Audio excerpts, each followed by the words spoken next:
It's just a game. At least that's what people say. 22 players chase a ball across a field.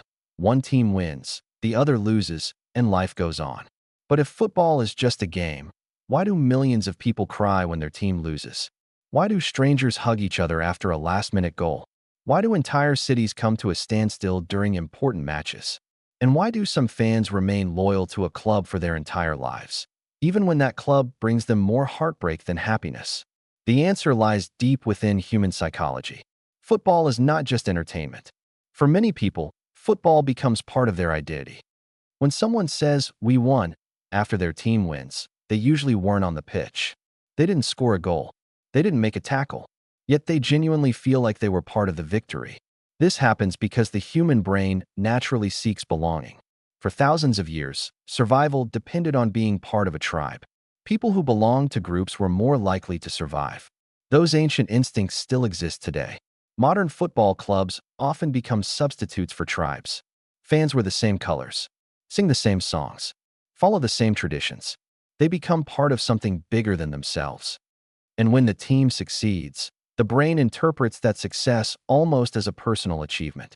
Studies have shown that sports victories can actually increase self-esteem and happiness. The brain releases chemicals associated with pleasure and reward.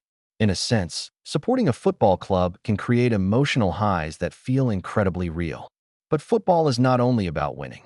In fact, one of the strangest aspects of fandom is that people remain loyal even when their teams constantly lose. From a purely logical perspective, this makes no sense. Why continue supporting something that repeatedly causes disappointment? The answer is emotional investment. The longer someone supports a club, the more memories become attached to it.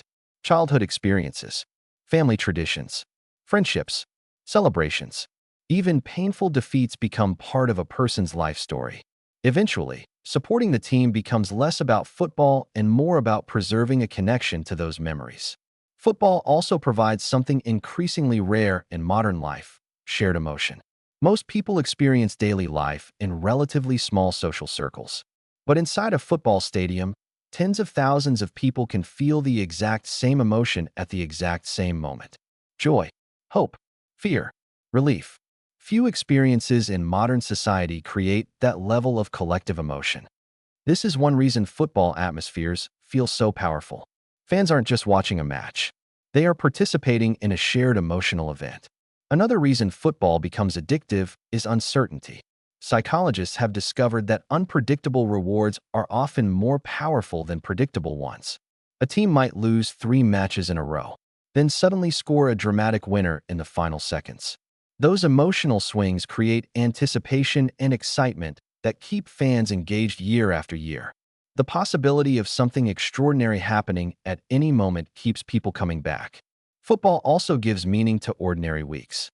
Fans look forward to matches, discuss lineups, debate transfers, celebrate victories, complain about referees.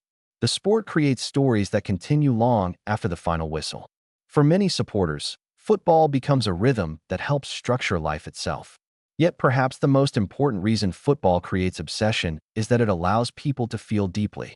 Modern society often encourages emotional control. People hide frustration, hide sadness, hide excitement. Football provides a socially acceptable space for intense emotion. Fans can scream, celebrate, cry, and express themselves without judgment. In many ways, football acts as an emotional release valve. It gives people permission to care, permission to hope, permission to dream. And maybe that's why football remains the world's most popular sport. Not because of tactics, not because of statistics, not because of trophies, but because football makes people feel something real. It connects strangers, creates memories, builds communities, and transforms a simple game into something far bigger than 90 minutes on a pitch. So the next time someone says football is just a game, remember this. If it were just a game, millions of people wouldn't organize their lives around it. They wouldn't travel across countries to watch it. They wouldn't pass their loyalty down through generations. Football is more than a game because, for millions of people around the world, it becomes part of who they are.